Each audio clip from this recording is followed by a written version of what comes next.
de poder buscar el desarrollo integral, de poder tener una agenda integral, que muchas veces en la región polarizada, donde hay algunos que buscan simplemente quedarse con un extremo del otro, se va eliminando la calidad de la conversación. Jaime, además, un gran emprendedor, cree mucho en el emprendimiento, cree mucho en el potencial del emprendimiento. Le ha tocado emprender él mismo y le ha tocado formar agrupación de emprendedores.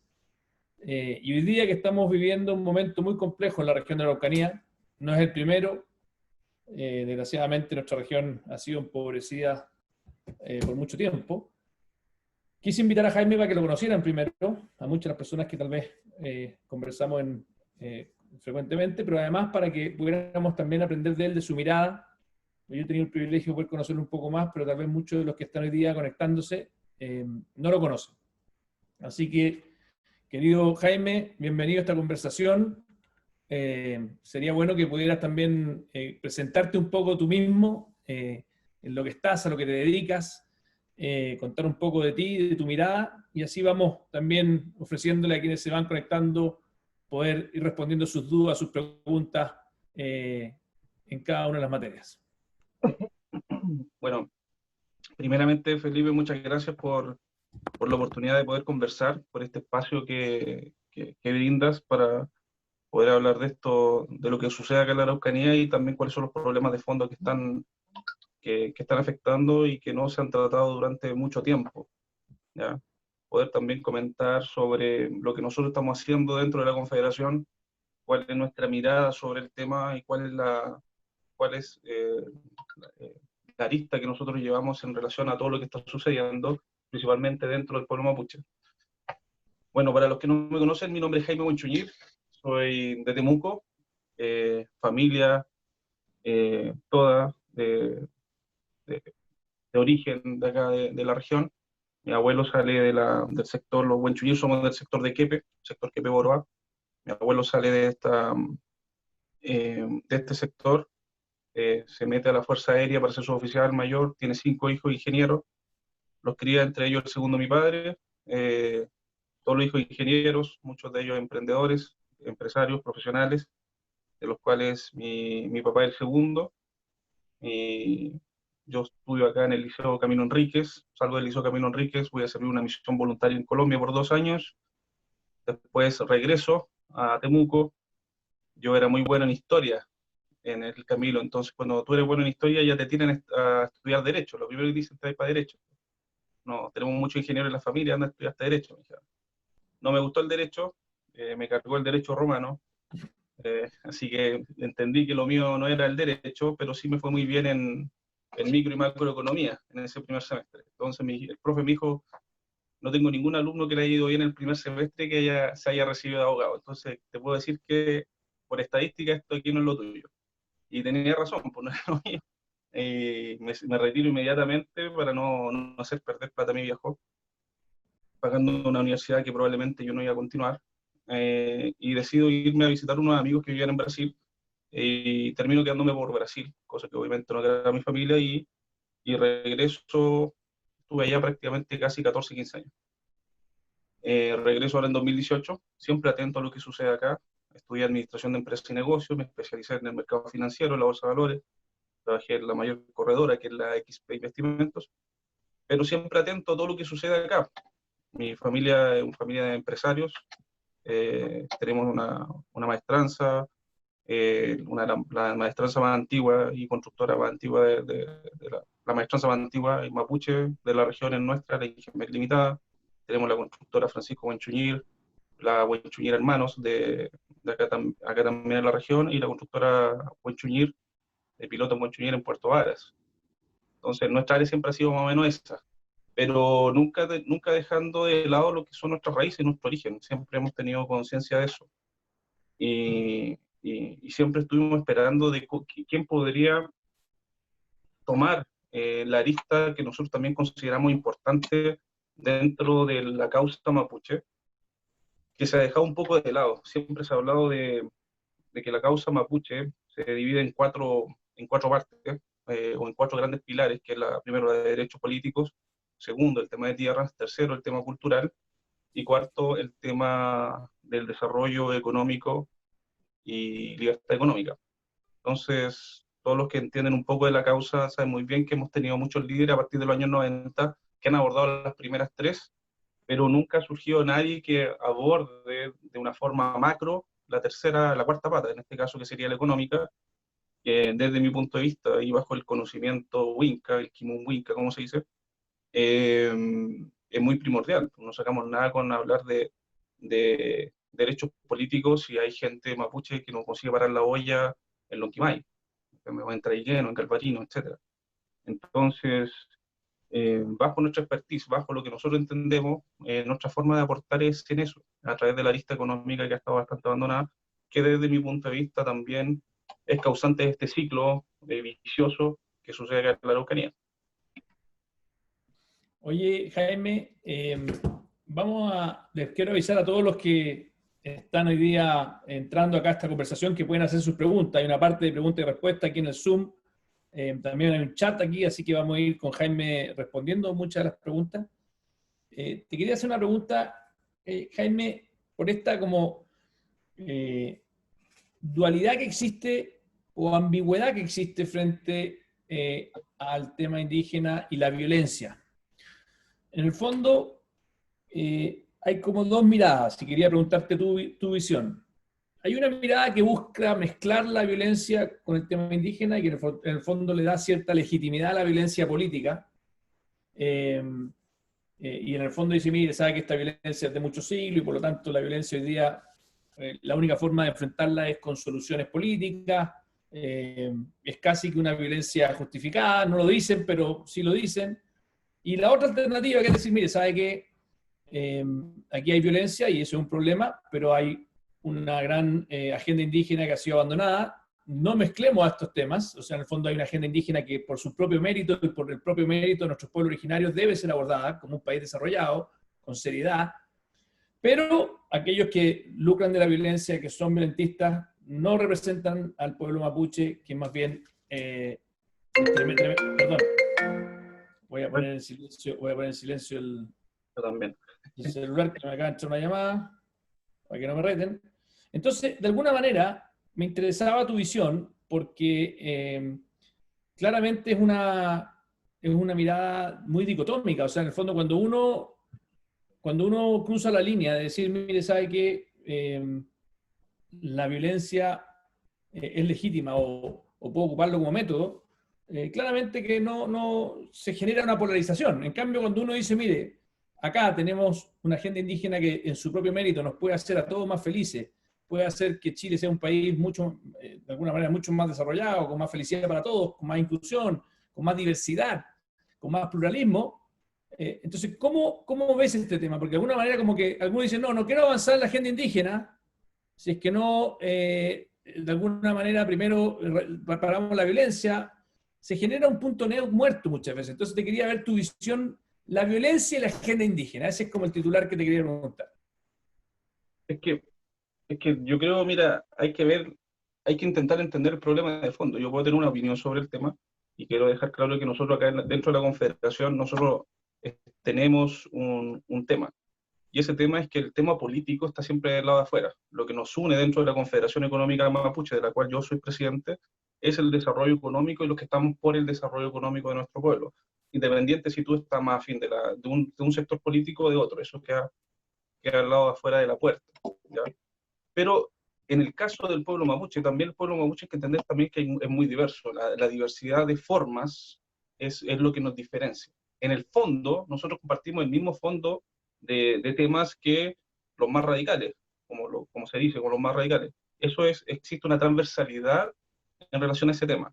Nosotros sabemos que hay temas pendientes en temas de tierra, sabemos que hay temas pendientes en temas de derechos políticos, hay temas pendientes en temas de nuestra cultura, hay que se nos intentó extirpar nuestra cultura porque en un inicio era considerado algo casi como del demonio. Entonces, existen muchos temas pendientes que se tienen que tratar que se ha dicho muchas veces que se va a tratar, pero no se trata. Entonces, la confianza se ha quebrado y realmente cuesta decirle a la gente del pueblo mapuche, oye, intentemos confiar en las instituciones. O sea, se entiende de cierta forma la molestia.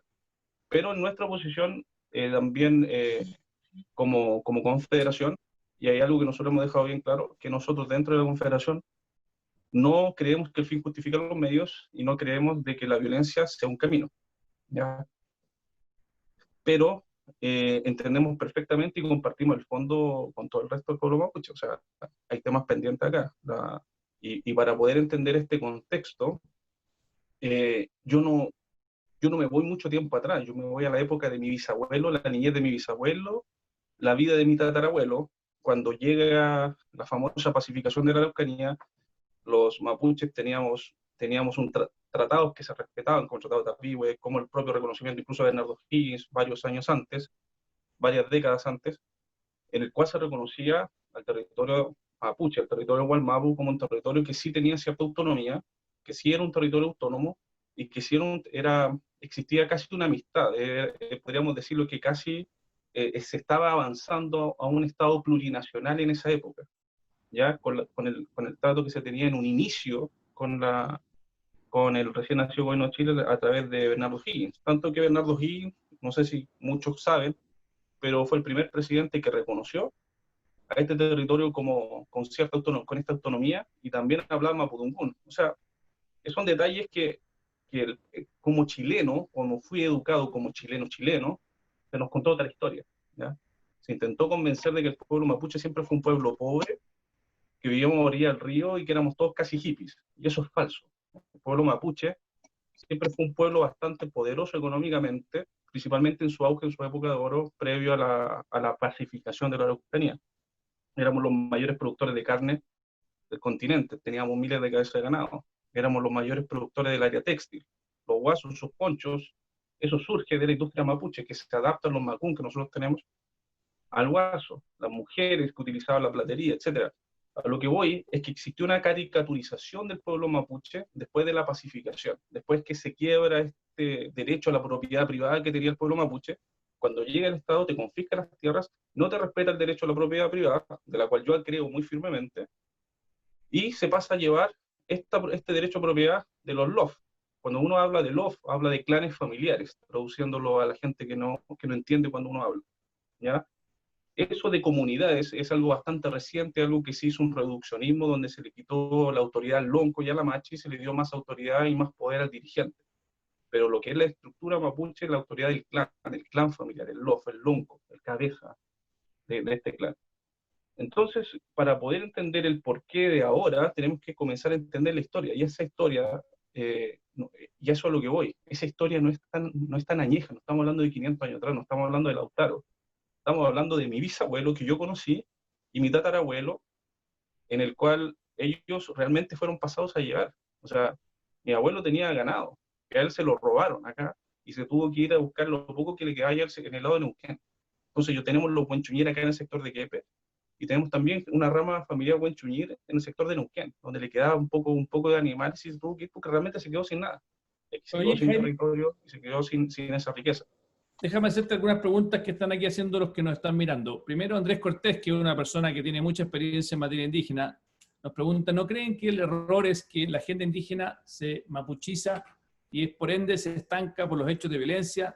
Si bien son mayoritarios, son los que probablemente los que menos se avanzan en esta línea. En el norte, por ejemplo, el pueblo de Mara ha sabido trabajar y dialogar con el Estado mediante las directivas ADI.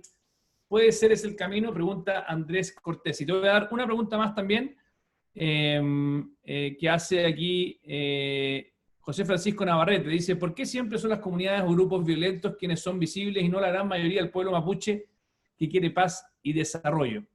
Esas dos preguntas te dejo, Jaime, para... Ya, primero hay que entender que el pueblo mapuche nunca tuvimos como reyes o como grandes líderes que controlaran todo el pueblo. De hecho, eso era bueno a la hora de poder defenderse, pero bien así dificulta hasta el día de hoy el tema a la hora de poder organizarnos como pueblo. O sea, hay diferentes posturas. Ahí están los que nosotros queremos por el desarrollo económico y están los que creen simplemente en la lucha en el Huaychán por el Huaychán, la lucha por la lucha, y en eso yo no lo comparto. Entonces, lo que es muy difícil poder conseguir dentro del pueblo mapuche, y eso es un problema de nosotros realmente, y tenemos que ser autocríticos, es la falta de organización interna, de poder ponernos de acuerdo en una agenda y buscar una vocería única, y eso va a ser muy difícil, yo diría que casi imposible, siendo más realista de que eso suceda, por las mismas visiones que uno ve dentro del pueblo mapuche. Entonces, realmente, uno ve otros pueblos originarios, otras primeras naciones, como me gusta más decirle, y realmente hay otra organización porque tienen otra estructura, ¿entiendes? Entonces, es bien complejo comparar, no sé, vikingos con asiáticos, mapuches con Rapa Nui, porque son otras culturas totalmente diferentes. Entonces, hay que adaptar, ver cómo si la funciona allá, no necesariamente va a funcionar acá. Entonces, hay que ver qué es lo que está dando resultado, qué es lo que no está dando resultado. Pero Y para poder ejecutar una para ti, buena política, en ese contexto, aquí nos pregunta Alicia, si hablamos de una agenda de futuro, ¿cuál crees tú que debiera ser esa agenda de futuro también para poder hacer frente a la demanda legítima, a la agenda indígena y también para hacernos cargo de la violencia? ¿Cuál sería para ti la estrategia? Porque tenemos dos desafíos, no son menores. Como tú dices, hay algunos que creen que la lucha por la lucha, incluso hay algunos de esos que han incluso ocupado al pueblo mapuche, a mi parecer, en forma bastante injusta, para mover sus demandas socialistas, comunistas. Algunos han ido incluso a ver directamente a Nicolás Maduro, hablan de su discurso en contra de la libertad, le han dado un carácter ideológico partidista, si tú quieres, incluso a la causa mapuche, cosa que es bastante curioso. Pero bueno, te quería preguntar, mirando hacia el futuro, si tú fueses hoy día el presidente de la República, Jaime, ¿cuál sería para ti la hoja de ruta para poder enfrentar este desafío que no es menor y que a mí, después te puedo dar mi visión, pero yo te quiero escuchar más a ti? Tiene dos dimensiones muy distintas y que requieren medidas distintas. ya, primero, reconocimiento constitucional plurinacional. Segundo, revisar el tema de tierras por los títulos de merced, para comenzar. Tercero, zona de franquicia tributaria especial para la región de la Araucanía, que tenga como visión no darle simplemente al pueblo mapuche una tributación especial, sino hacerla en conjunto con los que viven acá, que no son mapuches, pero que continúan viviendo acá en la región, para que a través de la asociatividad se puedan conseguir generar negocios y restituir de cierta forma el poder económico que tenía esta región. Hay que entender también que la pobreza, si bien la pobreza no es el problema de fondo, es un gran ingrediente para generar la violencia actualmente. Existe un gran resentimiento, y vuelvo a insistir porque hice esa introducción anterior, porque antiguamente el pueblo mapuche era un pueblo que tenía bastante poder económico, en el cual fue empobrecido, y muchas comunidades viven en la extrema pobreza en la región. Estamos en la región más pobre de Chile. La renta media en la región es el 60% de la renta media nacional. Y cuando tú lo ves para el pueblo mapuche, caemos al 44% según la encuesta que hace en 2017. Entonces tú ves una región bastante pobre, que tiene un alto riesgo de inversión. Lo único que puedes hacer para pagar ese riesgo es generando franquicias tributarias. Y esto ya se hizo antes, se hizo en Estados Unidos con las primeras naciones, y fue un cambio en 180 grados. Antes le daba vergüenza a la gente ser de las primeras naciones en Estados Unidos. Hoy en día es uno de los grupos de personas más ricos que existen. Son los dueños de los casinos, son los dueños de grandes inversiones. La franquicia de hoteles Hard Rock Café, ellos la compraron 16 años después de la franquicia tributaria. Entonces le generó un cambio de paradigma y los sacó a muchos de ellos del tema de la vía violenta, porque consiguieron a través de la capitalización poder recuperar su cultura, financiar la recuperación de su cultura, la mantención de la misma y el resto de las otras causas. Entonces, pero parte por un reconocimiento constitucional. Y hay mucha gente que le tiene miedo a la palabra plurinacional. No estamos hablando de secesión, por favor. Yo celebré la Copa América como cualquier chileno y como muchos mapuches de acá. Las dos Copas Américas desde afuera. Entonces, uno se siente también de acá. Uno también se siente, por lo menos yo me siento también mapuche chileno. Me siento y me identifico. Lo que nosotros estamos hablando es de cuando hablamos de un Estado plurinacional, simplemente estamos reconociendo que existen otros pueblos dentro de una nación grande llamada Chile. Veamos España, ya están los catalanes, están los vascos, en Estados Unidos están las primeras naciones, hay un montón de tribus que son reconocidas como... No por eso Estados Unidos se valorizó la cultura. España, Canadá, que es otro ejemplo también muy bueno. A Nueva Zelanda, el ministro Briones le encanta Nueva Zelanda. Me gustaría hablar con el ministro Briones un día sobre el tema de las franquicias tributarias, que fue una propuesta que hicimos a través de la Confederación, que está descansando ahí en la DIPRES. Nos gustaría poder conversar sobre eso algún día con él. para ver cómo si podemos hacer un estudio que realmente muestre de que esto realmente se puede hacer. Pero si queremos acabar con la violencia, necesitamos acabar con los problemas de fondo. Y los problemas de fondo, como lo expliqué, son exactamente los mismos que la propia gente que se va por el tema radical levanta. Déjame discrepar contigo un poco, para hacer esta discusión también más entretenida. Yo creo que los temas de fondo hay que enfrentarlos no para acabar la violencia, porque para mí los violentistas no les interesan los temas de fondo. A los violentistas les interesa lucrar con la violencia, a los violentistas les interesa ir a lavar dictaduras como la de Nicolás Maduro, a los violentistas les interesa destruir la libertad económica. Entonces, yo no concuerdo contigo que para terminar con la violencia hay que enfrentar los temas de fondo, porque los violentistas no representan al pueblo mapuche. Entonces, cuando tú empezás a decir que para terminar la violencia, para mí, para terminar la violencia hay que aplicar el Estado de Derecho a los violentistas. Y para poder darle dignidad al pueblo mapuche hay que hacer la agenda indígena. Pero cuando tú empezás a mezclar las dos cosas, a mí me da muchas dudas, porque esa es la típica trampa que hacen los violentistas para validar su violencia. O sea, es como que tú me digas, mira, ¿sabes qué? Yo para combatir a un grupo de narcotraficantes, tengo que aplicarles todo el Estado de Derecho. ¿Qué va a andar con los grupos de narcotraficantes? Yo tengo en barrios de distintas partes de Chile un problema de pobreza que tengo que enfrentarlo con fuerza y tengo un problema de narcotraficantes.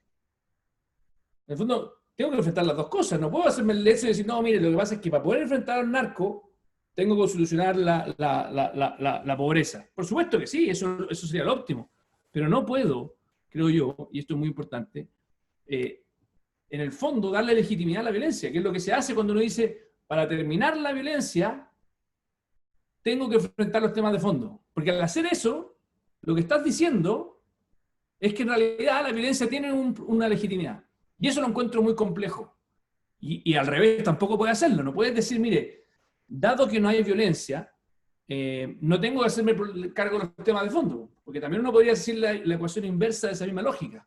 Si no hubiese violencia, no me tengo que hacer cargo de los problemas de fondo, que están igual. Entonces, esa es la parte donde te quiero llevar, porque además, y eso me lleva a la siguiente pregunta, ¿por qué vemos tanta, si tú quieres, unidad entre grupos de mapuches pacíficos, o complicidad y grupos violentistas? ¿Por qué no hay de frentón una rivalidad entre ellos más nítida? Y muchas veces sí los hay. Yo sé que Hugo Alcamán y otros, qué sé yo, han sido muy ¿para qué decirte Anaceto Norín, que es una persona que claramente ha pagado el costo? Incluso estos violentistas se atreven a quitarle la vida a hermanos mapuche, además. O sea, no discriminan. Entonces, esa es la pregunta que te hago. ¿Por qué cuesta tanto decir, mire, ¿sabe qué? Aquí hay una fuerza pacífica mapuche grande, que se moviliza, y como alguien decía por ahí, los más visibles terminan siendo muchas veces los de la CAM, que no tienen ni un asco en decir, ¿saben qué? Yo me voy a apoyar, a conocer al señor Nicolás Maduro, yo estoy armado, voy a hacerle frente, creo en la violencia, y es violencia política al final. Mira, como lo dije desde el inicio, yo no comparto la violencia y nosotros dentro de la Confederación la violencia no la compartimos, de hecho la condenamos, no creemos en ella como vía. Pero si tú me hablas de querer resolver el tema, con eso resolvemos gran parte del tema y lo encauzamos un diálogo. No estoy queriendo validar a lo que otros grupos están haciendo, porque no lo comparto, simplemente no lo comparto. Y si tú me dices, bueno, pero eso va a acabar con la violencia, simplemente les va a quitar la bandera de lucha. Sin bandera de lucha son simplemente delincuentes, los que cometen crímenes. Cuando tú endiosas a gente que está cometiendo crímenes, tú le subes y eso es lo que comete el error mucha gente, cuando dicen, oye, son terroristas. Yo no me gusta endiosar a la gente que comete actos con violencia, porque tú los colocas en un patamar superior al crimen y de cierta forma lo validas. Entonces, yo no me gusta hablar de ese tema porque simplemente lo estamos incluso validando a través de este asunto, esa vía. Pero tú fuiste al meollo del asunto. Chuta, podemos hacer la cuestión inversa y decir, chuta, si no hay violencia, no veo el tema. Y ese es precisamente lo que ha sucedido. O sea, antes del tema de Catrillanca, el ministro Moreno hizo un trabajo bastante bueno a la hora de venir a conversar a la región, sentarse con todos, intentar conversar e intentar solucionar el tema. Y muchos creímos, yo diría incluso hasta los más pro actos violentos, de que se podría encaminar tal vez, una solución.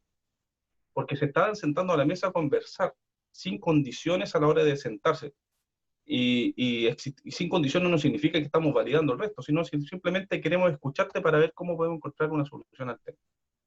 Y estuvo bastante cerca, diríamos que fue el ministro que estuvo más cerca de conseguir algo desde el regreso de la democracia. Pero se hicieron compromisos que no se cumplieron. Y eso en una especie de estado de diálogo, ¿me entiendes? Entonces, a mí la gente me dice, Jaime, pero tú estás por, a mí del lado mapuche, la vereda acá me dicen, ya ustedes están por el diálogo. ¿Qué han conseguido por el diálogo? ¿Qué tengo que mostrarle a la gente para hacerle creer de que por el diálogo, después de más de 100 años, podemos tal vez conseguir alguna cosa? Si desde Patricio Aylwin vienen prometiendo el reconocimiento constitucional. En el año 90. Mi señora nació en el año 90. Entonces... Yo estoy de acuerdo con eso. Si el problema, Jaime, es que cuando tú caes en esa lógica, yo te puedo decir al revés. ¿Qué has conseguido con la violencia? Pobreza, muertes. ¿Sí? O sea, al final, yo te puedo dar vuelta a esa cuestión. Al contrario, yo le respondería al compadre que te dice eso. Dime tú qué has conseguido con tu violencia. Concuerdo plenamente. Entonces, concuerdo plenamente con lo que me estás diciendo.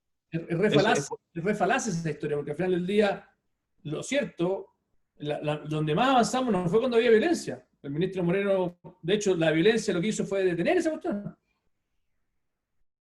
¿Y cuál fue el hecho de violencia que tuvo el tema? Que como que trancó el tema. Fue la muerte, Marcelo, de Catrillanca, de Camilo Catrillanca. Entonces, a lo que voy, tú me preguntas, ¿por qué no hay como una especie de antagonismo tanto en el pueblo mapuche? Es que los que estamos los que estamos por la vía del diálogo, nosotros tenemos que agarrar otras vías que no necesariamente nos van a enfrentar, pero sí nos han enfrentado en otros temas. Por ejemplo, realmente han existido hechos como, por ejemplo, el tema de los hijos de Lonco Cariqueo, el tema de Aniceto Lorín, el tema de los Peñis de Yeu Yeu. Entonces sí han existido el tema del asesinato de la familia Antilef, acá en Vilcún. Y realmente han existido esos hechos y son totalmente repudiables, y yo no comparto para nada colocarme al lado de esa gente que lo ha cometido. Entonces, el tema es si nosotros nos vamos a endurecer la posición, porque realmente la violencia va a continuar, independiente de lo que yo diga o lo que los que estamos por el diálogo digamos, vamos a hacerlos cambiar de su postura. Entonces, tenemos el propio ejemplo de Colombia. Yo estuve allá en Colombia, yo sé lo que pasó en Colombia, lo vi de cerca, no vi todo el proceso, pero un proceso totalmente diferente, que a la hora de endurecer posiciones, lo único que consigues es más violencia. Entonces, si vamos a estar discutiendo qué es primero, el huevo o la gallina, el problema va a continuar creciendo, ¿entiendes? Entonces, lo que nosotros necesitamos buscar es cómo paramos el tema. ¿Cuál va a ser la solución? Bueno, pero si volvemos a Colombia, yo tengo al revés. En Colombia la guerrilla se pudo enfrentar porque endurecieron el tema. Y al revés, te digo, nosotros incluso avanzar en la agenda indígena con mucha fuerza y van a seguir los mismos violentistas. Nunca van a quedar conformes. De hecho, el listado que tú me dijiste, te aseguro que no va a parar en lo más mínimo la violencia. Si tú escuchas lo que piden, no solamente lo que piden, los que están detrás de este tema, partiendo por la CAM, van a seguir igual. No creo que esta lista de cosas que tú me dices, ni la plurinacionalidad, ni la franquicia tributaria, ni las tierras, vaya a dejarlo tranquilo.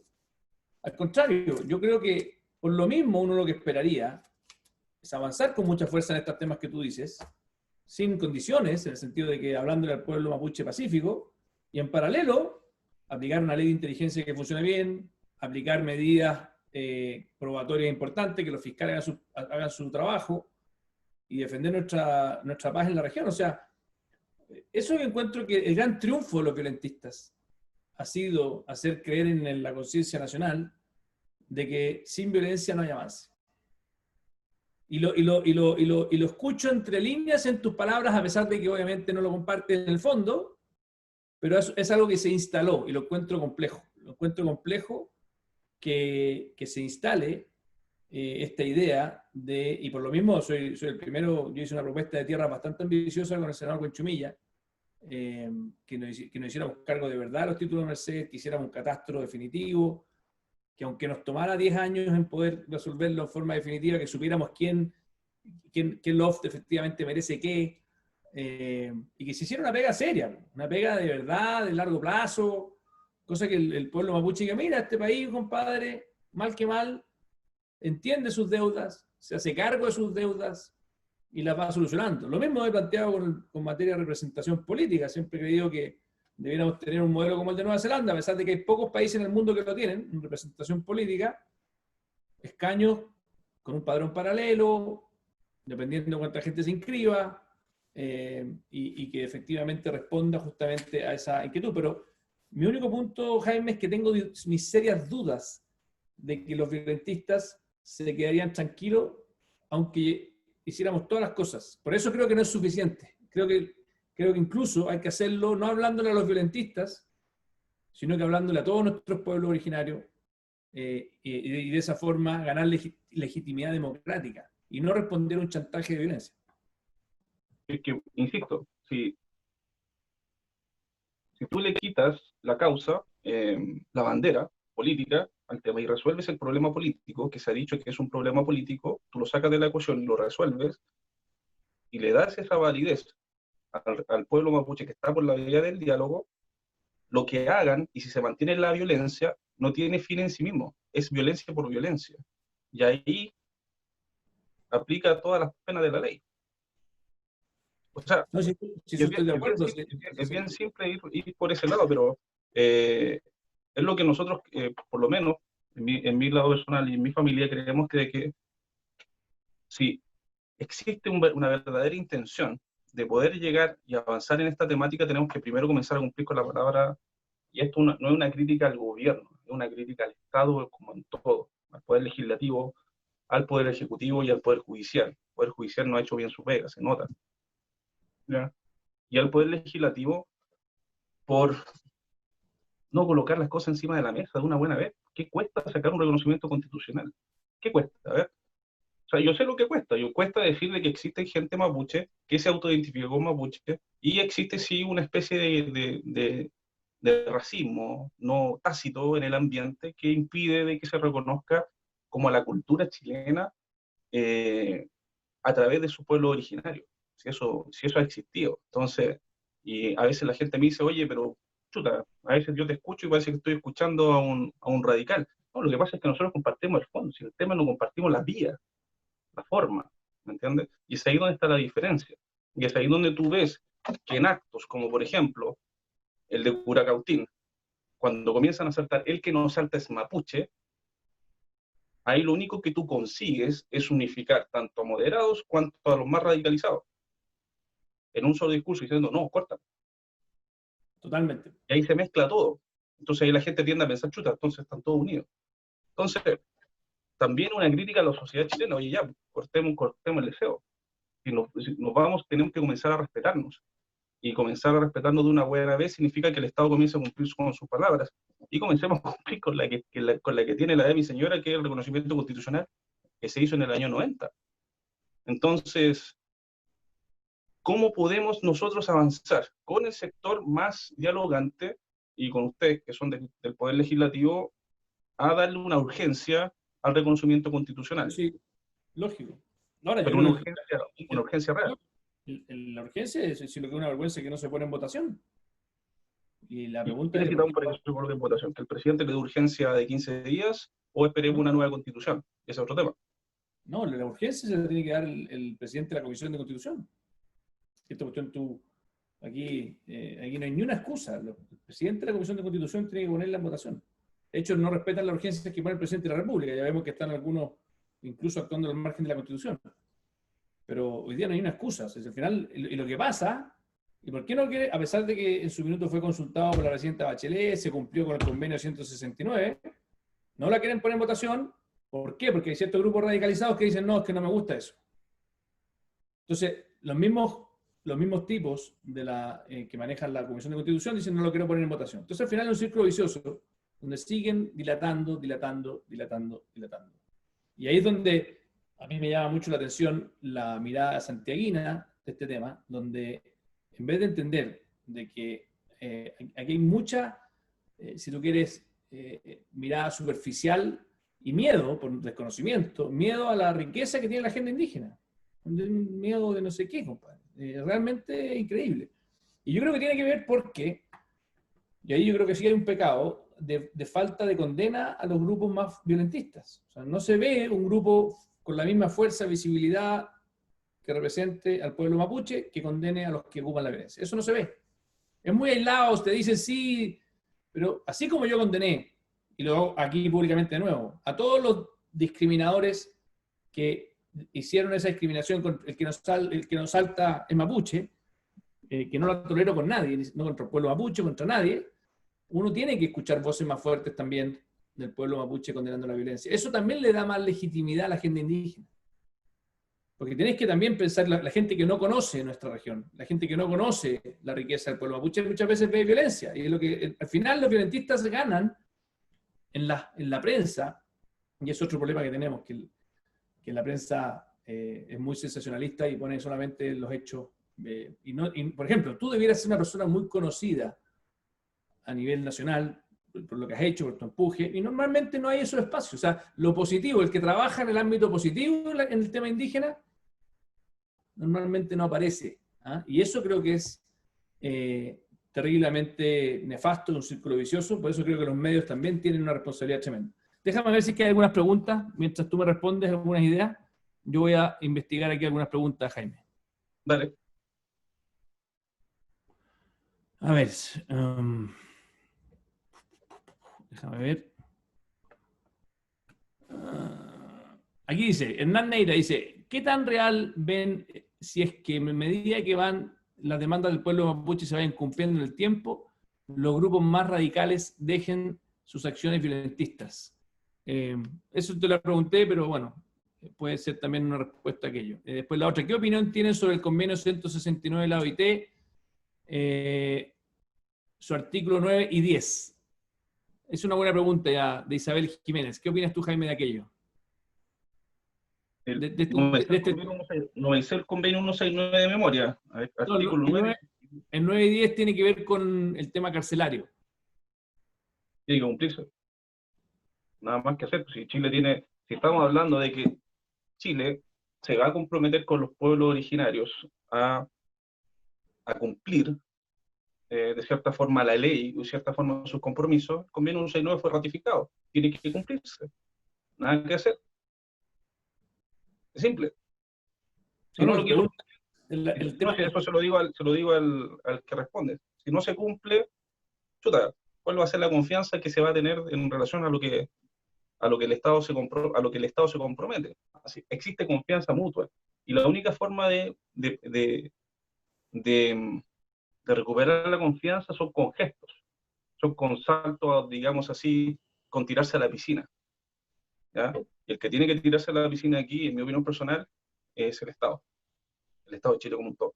Tiene que dar un gesto que permita que, avanzaron en algo que nosotros realmente no creíamos que iría a suceder. Por lo tanto, estamos dispuestos a, como un todo, a generar alguna instancia, algún trabún, algún futatrabún, una gran conversatorio entre los diversos sectores, y eso tenemos que hacerlo. De hecho, eso lo he conversado hoy día con un Peñi. Tiene que hacerse un futatrabún dentro del pueblo mapuche para intentar colocarnos de acuerdo sobre lo que está pasando, que es bastante doloroso en materia de ver que propia gente incluso de nuestro pueblo, tiene vergüenza y se ponen a saltar en Curacautín, en fin, entre otras cosas, y ponernos de acuerdo con relación a lo que está pasando y a lo que queremos como nación, pueblo, nación mapuche. Cuando hablamos pueblo-nación, por favor, vayan al Wikipedia, no estamos hablando de un Estado diferente, no estamos hablando de independencia, ¿ya? No confundir los términos, ¿ya? Entonces, tenemos que sentarnos acá de este lado de la vereda y poder coordinar de cierta forma un proceso. Se hizo en Nueva Zelanda, insisto. En Evópolis le gusta mucho el modelo neozelandés y es bueno analizarlo, que allá se hizo un gran parlamento y tenemos que sentarnos sí en un minuto a parlamentar, pero se tienen que dar las condiciones para que eso suceda. Y para que eso suceda, tienen que suceder instancias como estas las que estamos haciendo nosotros dos, conversando. Sectores mapuches del sector moderado, sectores mapuches un poco más duros, todos se van a tener que sentar en la mesa en algún minuto. todos, ¿ya? Y poder conversar y poder avanzar. Esa es la única forma. Así se hacía antes. Ahora lo que estaba leyendo hace poco me comentaba un Peñi de Bópoli, Rodrigo Buenchumán, un excelente historiador de Bópoli, militante de Bópoli de Biobío, comentaba ahí cómo Ambrosio Higgins, antes de venir a los parlamentos, se preparaba meses, hasta años, antes de venir a parlamentar con el pueblo mapuche. Se ponía a estudiar el tema, ¿ya? Precisamente el padre de Bernardo Higgins. Entonces, cuando nosotros vemos cómo el Estado viene hoy en día, dicen, chuta, ya, tema mapuche, ya, vamos, sentémonos, ¿de qué se trata? O conversemos con todos, hagamos un diagnóstico. Y no hemos pasado un diagnóstico por diagnóstico por diagnóstico en los últimos casi 30 años. Entonces, lo mínimo es respetarnos, y ese respeto tiene que ser mutuo. Y a raíz de eso, yo hago la invitación. De hecho, te pregunto, ¿tú estarías dispuesto a hacer o a gestionar para que la agenda indígena, principalmente el tema del reconocimiento constitucional, el Ministerio Indígena, que yo sé que a algunos peñas no les gusta mucho el Ministerio Indígena porque dicen que no tiene representación, pero en mi opinión y en de muchos mapuches, tiene que haber un indígena en el gabinete del presidente, independiente del gobierno que sea, para poder llevar estos temas con mayor fluidez. Entonces, el reconocimiento constitucional y el Ministerio Indígena, ¿tú estarías dispuesto, Felipe, a acelerar esa agenda para que suceda, ojalá, este año?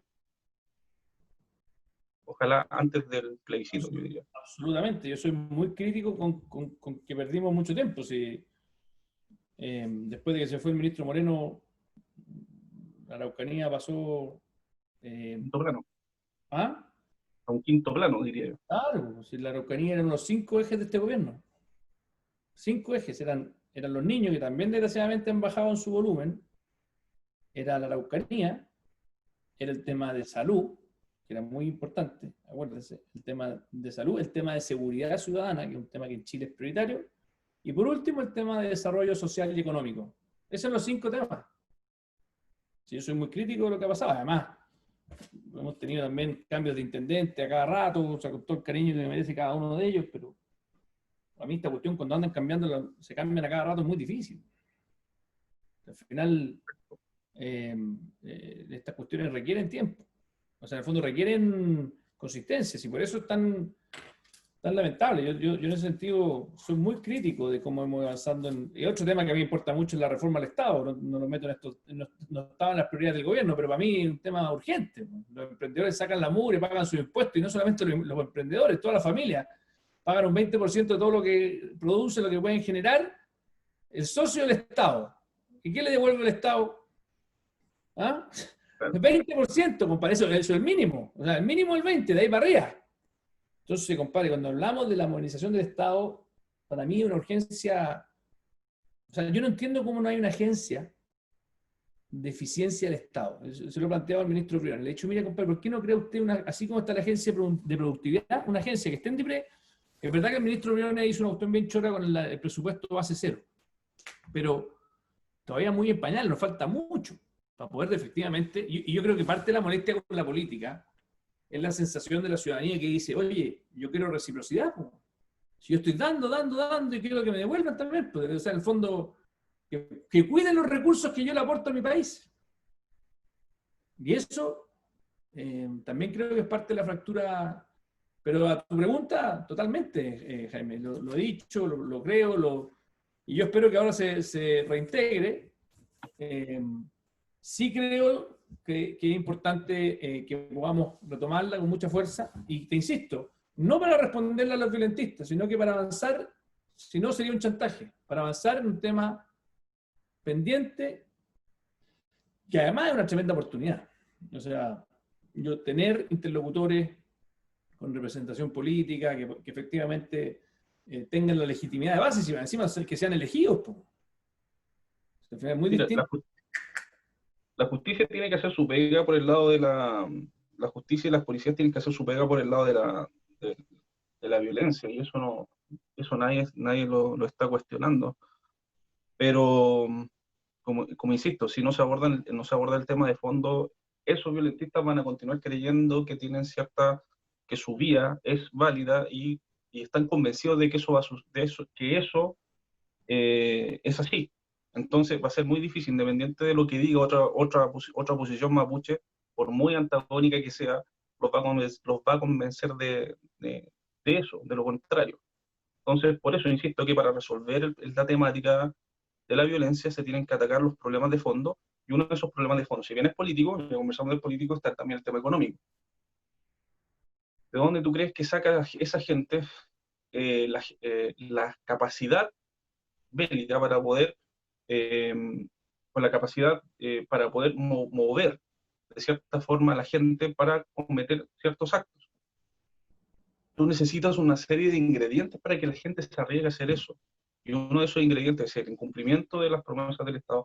Esos son los atropellos a la propiedad privada del pueblo mapuche de antaño, que el Estado no se ha hecho cargo. Sí, eh, son un montón de ingredientes, y uno de los principales actualmente es la pobreza constante que se vive principalmente en el sector rural del pueblo mapuche. Entonces tenemos que atacar la pobreza, pero también tenemos que cumplir como Estado. Entonces, existen medidas que nosotros hemos propuesto como Confederación Económica Mapuche, que esta es la zona franca mapuche, la llamada zona franca mapuche, que es básicamente una zona de franquicia tributaria especial para los candidatos a la asociatividad. Y en eso me gustaría preguntarte o invitarte a que puedas participar de un estudio, porque lo que nosotros estamos pidiendo no es que se cree, sino darle un sustento y adaptar de cierta forma esa, eh, ese modelo a la realidad de la región, para poder sacar a la región, principalmente a los sectores rurales, principalmente al pueblo mapuche, en conjunto con los no mapuches que viven en la región, sacarlos de la pobreza a través de la inversión directa en esta región. Esa también es una solución de mediano plazo, no estamos hablando de un corto, pero también hay que hacer algo con las policías, hay que hacer algo con los tribunales de justicia, con las fiscalías, con el Ministerio Público. Hay que hacer bastantes cosas que, si bien no es mi área, uno percibe que si no se está haciendo la pega es por algo está mal, algo tiene que cambiarse, ¿ya? Pero en materia económica, que es mi área, que es mi expertise, me gustaría invitarte a que seas parte y que estés abierto a poder analizar esa situación, porque en la Araucanía, yo te digo, en la Araucanía, el presupuesto que se gasta en la Araucanía es el mismo presupuesto que se gasta para Santiago, para la región metropolitana.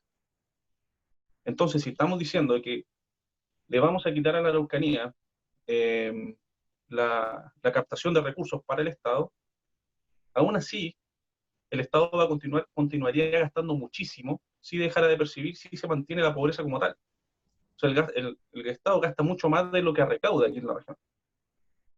Oye, Una persona en la Araucanía equivale a 7 santiaguinos. Se gasta demasiado. Tenemos 900.000 habitantes en la región versus 7 millones en la región metropolitana. Entonces, hay que analizar eso, ya que estaba hablando de optimización de recursos. tal Yo creo que cual. le encantaría ver esta opción, porque el costo de oportunidad lo hemos analizado con el Peñi Luis Catrilefe Puyá, uno de los mayores tributaristas de Chile, y todas las cosas y todos los estudios que hemos llegado apuntan de que la mejor forma de economizarle plata al Estado es hacer una zona de exención tributaria que de paso nos ayudaría a encaminar una solución al conflicto. Tal cual. Ahora, también hay una, como te decía, volviendo al tema de la violencia, aquí pregunta alguien, ¿qué opinas de la idea de algunos que hablan de los presos políticos en el fondo, este lenguaje que ocupan algunos, y qué opinas de la situación de Celestino Córdoba? Es un tema delicado. Primeramente porque existe eh, ciertos conceptos que el pueblo mapuche entiende y ciertos conceptos que el pueblo no mapuche no entiende. Y entiendo muy bien ambas posiciones, porque yo tuve que pasar a entender de un punto en que era el que hablaba de la ignorancia histórica y la ignorancia del concepto de lo que significa la cosmovisión mapuche, y ahora la entiendo, ¿me entiendes? Entonces me costó, y no fue fácil acudir con los principios liberales, que yo me identifico como liberal, soy liberal en lo social y en lo económico. Cuando hablo de lo económico piensan que soy facho, y cuando hablo de lo social piensan que soy comunista. Es la típica que como nos rotulan ahí, pero en materia de los presos políticos mapuches, como se dice, para, para mí un preso político es alguien que está ahí por cometer actos en los cuales se le toma preso de cierta forma por alguna causa específica, ¿ya? Si bien dentro de los autos, para el chileno común, esa gente no fue presa porque tú piensas simplemente distinto, porque tú piensas simplemente por una u otra causa, sino por delitos específicos, para el chileno, esos no son presos políticos mapuche. Pero para el pueblo mapuche, o para un sector del pueblo mapuche, yo diría que un sector bien específico del pueblo mapuche, esa gente es preso político. ¿Pero por qué son presos políticos? Hay que entenderlo. Hay que hacer un ejercicio. Esa gente, para unos sectores del pueblo mapuche, llegó a cometer ciertos actos por la causa, ¿ya? No para beneficio propio. Entonces, al cometerlos por la causa, o al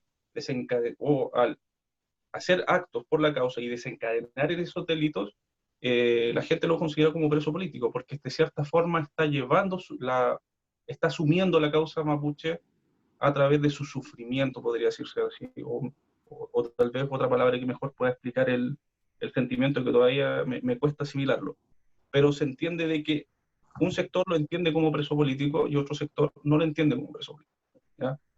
A mí en lo personal tengo una, una pelea interna bastante fuerte todavía por ese tema, porque yo conocí, por ejemplo, al lonco Cariqueo, que es la Macha Adriana, los conozco muy bien. Conozco a Niceto muy bien, al lonco Niceto, y sé muy bien lo que han pasado, principalmente el lonco Cariqueo. Entonces, entender de que la persona que está ahí por cometer el asesinato, por estar siendo investigado por el asesinato de sus hijos, llamarlo preso político, en mi opinión personal, no. ¿Ya? Pero para otros lo puede ser, porque tiene una historia, la persona tiene otro, pero es lo que nos hace, digamos así, bastante complejo de colocarnos de acuerdo, porque está la famosa autodeterminación del pueblo mapuche, ¿ya? Que es la forma de cómo cada LOF lleva la causa y cómo cada LOF entiende la vía que quiere, la forma de vida que quiere llevar, ¿ya? Pero es eso, es Yo, complejo, es yo bien complejo el tema.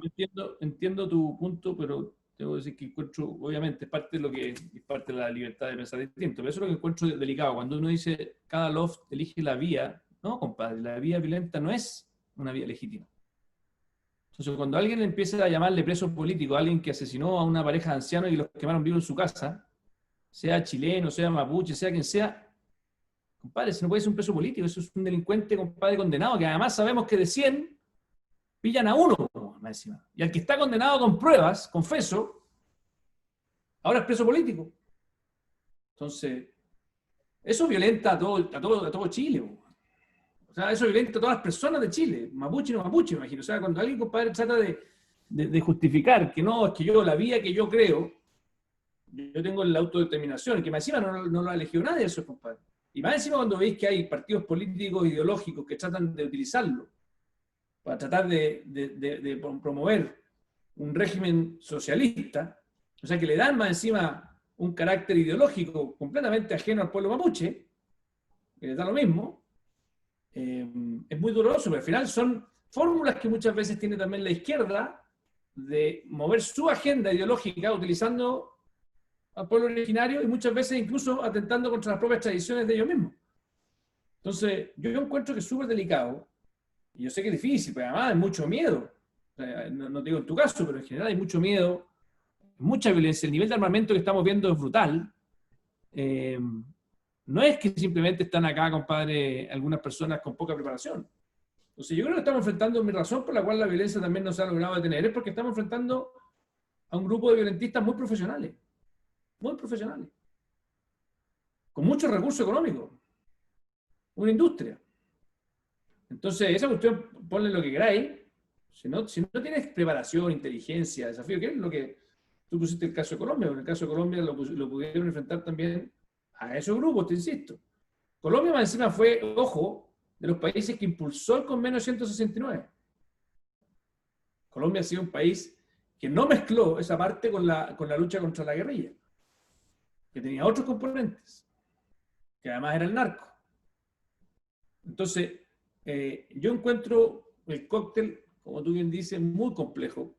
Y yo creo que la única forma de que podamos avanzar es que tengamos a la derecha comprometida con la agenda indígena, total, a la derecha comprometida con la seguridad ciudadana y a la izquierda comprometida con la agenda indígena y también con la seguridad ciudadana. Y eso no lo vemos. Eso no lo vemos. O sea, vemos y desgraciadamente la izquierda tiene mayoría en el Congreso, con lo cual el cóctel es aún más perfecto para los que creen que la violencia es la fórmula de conseguir lo que quieren. Y te insisto, después de todo, sin haber sido elegidos por nadie. Y por eso es tan importante la representación política. Si tú teniendo representación política puedes dialogar efectivamente con alguien que tenga legitimidad. En un código, en un diálogo genuino, de pares, horizontal, para poder tener una agenda a largo plazo. No para que se haga de un día para otro, si no se puede hacer todo de un día para otro, pero sí para poder enfrentarlo con profundidad. Y eso es lo que muchas veces uno, de alguna manera, a la ciudadanía le duele. Lo que pasó, para qué decirte, a Juan Barrios, un camionero asesinado.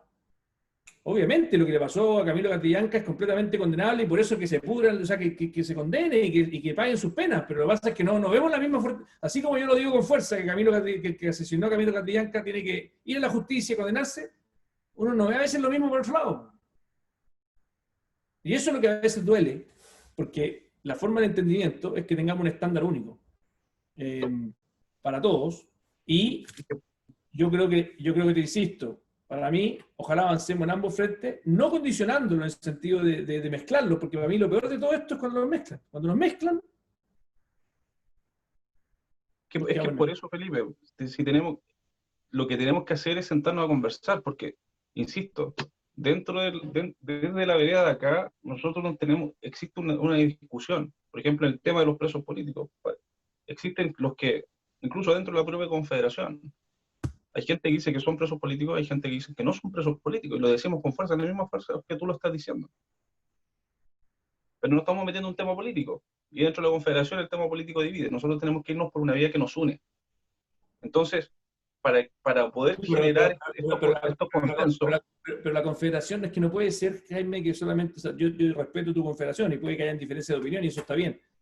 Pero eso no inhibe que uno tenga convicciones y yo por lo menos creo que por eso te digo, aquí es importantísimo, y yo creo que lo que nos hace falta también es tener un grupo de dirigentes mapuche que empujen con mucha pasión y con mucha exigencia la agenda indígena y que tengan la misma pasión y fuerza para decirle, ustedes, señores que ocupan la violencia, no nos representan.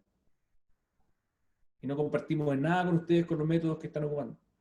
Y eso muchas veces, es verdad que en AMA el Hugo lo ha hecho, pero en general uno lo ve bastante poco. O sea, uno siempre escucha, no, mire, lo que pasa es que esa violencia, al final del día es porque no hemos avanzado. Y ese truco, esa espiral lo encuentro muy nefasto. Porque es lo que quiero repetir. Si yo estuviese hoy día sentado con el grupo de reunión con la CAM, eso es lo que queremos escuchar. Pero es por eso, esa espiral solamente la vamos a poder parar si nos sentamos a conversar, ¿ya? Y si nos sentamos a conversar entre todos los actores que existen acá, si existe un llamado incondicional a que se sienten todos los actores sobre la mesa. Y no están dadas las condiciones porque todavía falta confianza. Sí, ese es el tema, la pérdida de la confianza, la pérdida de dignidad también del pueblo mapuche. Nosotros condenamos, en opinión personal, condenamos obviamente, muchos mapuches condenamos totalmente la vía violenta, la gente quiere vivir en paz, ¿ya? Pero el problema es que también existe esa desconfianza, y hay que ser sincero. Y no estoy justificando la violencia, yo no creo para nada que el fin justifique los medios, ¿ya? Y no lo hace. Por lo tanto, nunca nos vamos a ir por esa vía. Pero necesitamos demostrar, Felipe, de que el diálogo sí tiene resultados. Y la única forma de demostrar de que el diálogo sí trae resultados y que el diálogo sí paga es avanzando. Totalmente. Y yo creo que más que tanto, más mesas, lo que hay que hacer es hacer la vega, si ya han habido suficientes mesas.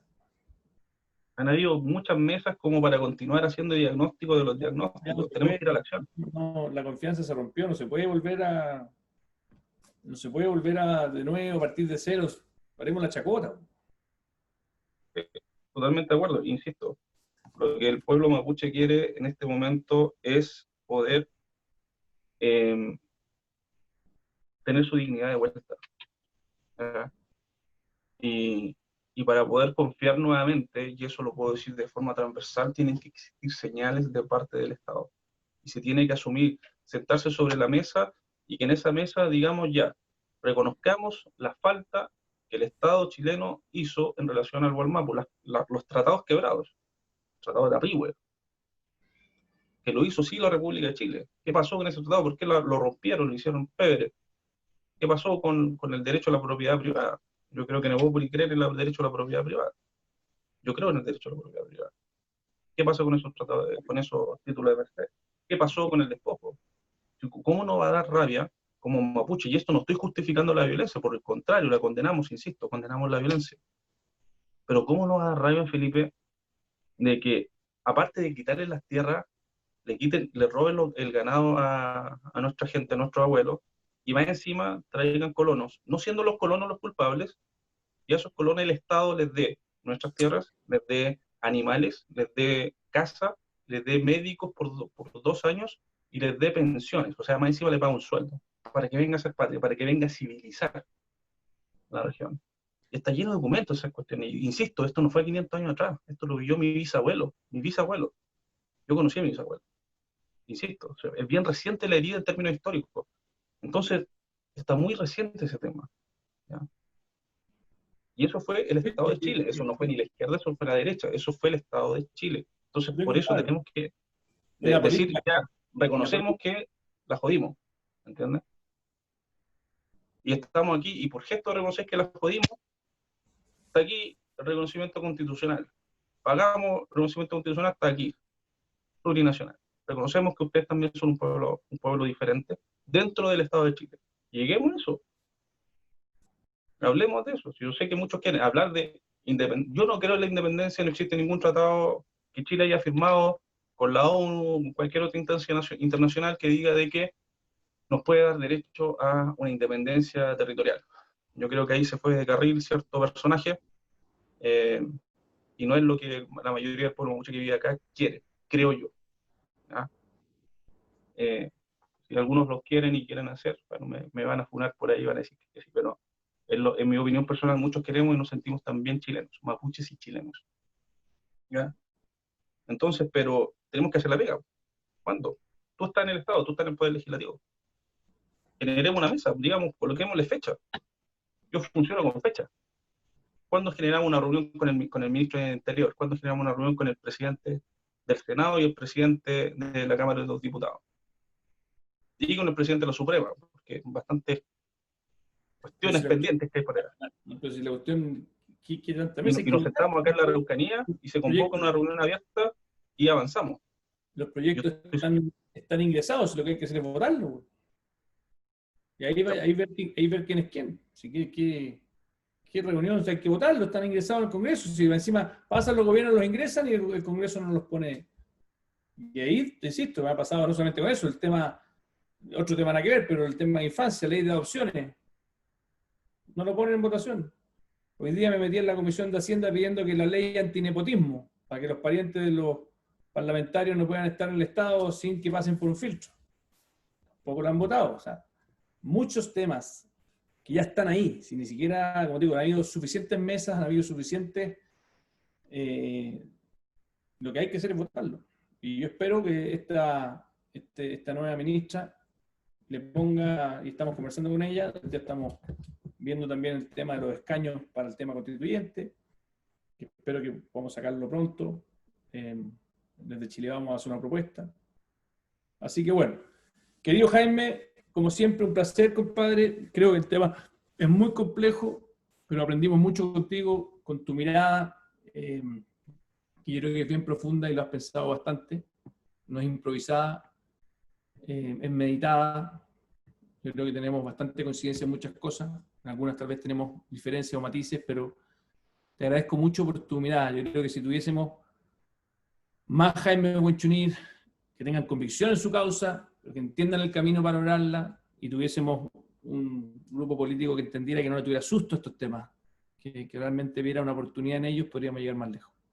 Así que de verdad te quiero agradecerle a todos los que nos han seguido, que ha sido un conversatorio largo, intenso, y agradecerle muchísimo, Jaime, por tu tiempo y por acompañarnos el día de hoy. Ok. Salto Felipe, gracias. Salto Maya, los peñis que nos están acompañando. Adiós. Muchas gracias, Jaime. Abrazo gigante.